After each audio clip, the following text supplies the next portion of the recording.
구독과 좋아요, 알림 설정은 영상 제작에 큰 힘이 됩니다.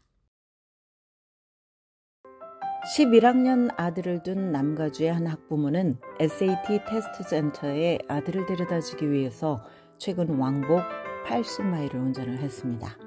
집에서 2마일 이내에 위치한 로컬 테스트 센터가 만석이었기 때문입니다. 최근 일부 대학들이 SAT와 ACT 등 표준시험 점수를 입시에서 다시 요구하겠다고 발표하면서 테스트 옵셔널 정책의 지속성에 대한 의구심이 커지고 있습니다. 전국적으로 고등학교 카운슬러들은 학생들로부터 표준시험 부활 추세에 대한 질문을 받고 있습니다. 올해 첫 4개월간 일부 탑 대학들은 테스트 옵셔널 정책을 끝내고 SAT와 ACT 등 테스트 의무화를 부활시키겠다고 발표를 했습니다.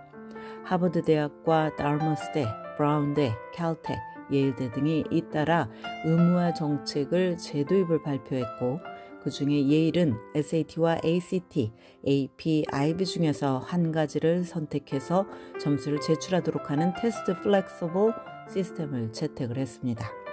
올해 4월 현재 프린스턴대와 유펜, 코넬대, 컬럼비아대, 시카고대, 노스웨스턴대, 라이스대 등 다른 탑 대학들은 계속 테스트 옵셔널 정책을 유지하고 있습니다. 반면에 공립대들은 각자 방향이 다릅니다. 테네시 대학과 플로리다 대학은 시험 점수를 요구합니다. UC 계열 대학은 테스트 블라인드인데 이 말은 입시 과정에서 SAT나 ACT 점수를 전혀 고려하지 않는다는 뜻입니다. 대학마다 이처럼 정책이 다르기 때문에 입시를 준비하는 학생과 학부모들은 어느 대학에 지원해야 할지 검토하면서 촉각을 곤두세우고 있습니다. 표준시험을 볼지 말지 생각해야 하고 또 시험을 치렀는데 점수가 조금 부족하다고 느낄 경우 재시험을 봐야 할지 말지 고민하기도 합니다. 일부 대학이 테스트 의무화를 부활시키는 움직임을 보이자 다른 대학들도 속속 다시 정책을 바꾸는 것은 아닌지 학생들은 주목하고 있습니다.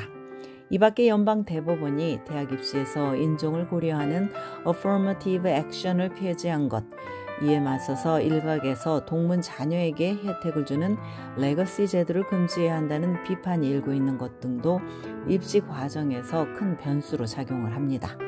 최근에는 연방정부 학자금 보조를 신청하기 위해서 학생들이 필수로 제출해야 하는 FAFSA 양식과 관련한 크고 작은 문제들이 불거져서 올 가을학기 입시를 치른 많은 학생들이 혼란을 겪고 있습니다.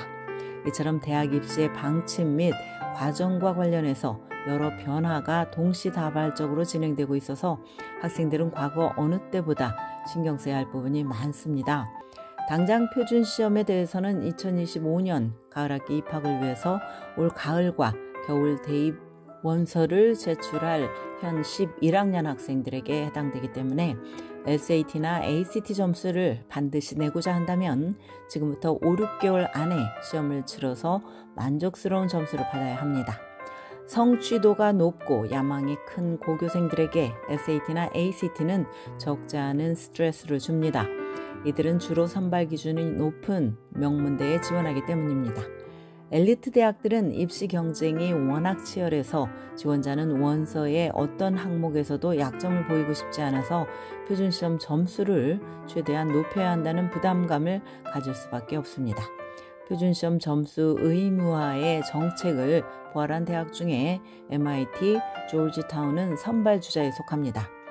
MIT는 팬데믹이 강타한 2020년과 2021년 가을학기 입시 때 테스트 옵셔널로 바꿨다가 2022년 가을학기 입시 때부터 다시 테스트 의무화를 발표를 했습니다. 옵셔널에서 의무화로 올해 되돌아온 명문대들은 표준시험에 대한 자체 조사 결과 놀라운 사실을 발견했다고 밝혔습니다. 표준시험 점수를 고려하는 것이 입시에서 불리한 배경을 가진 학생들 중에 훌륭한 학생들을 오히려 더 많이 선발하는 데 유리하게 작용을 한다는 것입니다. 테스트 옵셔널 정책을 도입한 후에 지원자들은 자신의 SAT와 ACT 점수가 꽤 높을 때만 대학에 제출하는 경향을 보였는데 이 때문에 합격생의 평균 점수가 테스트 옵셔널 정책을 시행하기 전보다 높아졌습니다. 이런 기록을 보고 다음에 지원자들은 자신의 점수가 합격생 평균보다 낮을 경우 심사에서 불리하게 작용할 것을 염려해서 아예 제출하지 않는 쪽을 선택을 한다는 것입니다. 그러나 저소득층 가정의 학생이나 불충분하게 대표되는 소수계 그룹 학생 중 오히려 표준시험 점수를 대학에 제출했더라면 합격했을 케이스들을 발견했다고 이들 대학은 설명을 했습니다. 또한 자체 자료를 조사한 뒤에 SAT와 ACT 점수가 대학에서 학업 성공을 예견하는 지표로서 고등학교 성적보다 유용하다는 결론을 내렸다고 이들 대학은 밝혔습니다. 브라운대의 프란시스 도일 학장은 SAT, ACT 점수가 없다면 입학사정관들이 지원자가 대학에서 성장할 가능성을 평가하는 데 정확성이 떨어질 수 있다고 설명을 했습니다. 텍사스 대학 오스틴 캠퍼스 역시 최근 테스트 의무화를 부활시키겠다고 발표를 했습니다. 이 대학의 제이 하트젤 총장은 테스트 옵셔널 정책을 실시한 후에도 최근 입시에서 지원자 중 90%는 점수를 제출했다고 밝히고 점수를 내지 않은 학생들은 대학 등록 후에 학업적 성취도가 떨어졌다고 설명을 했습니다.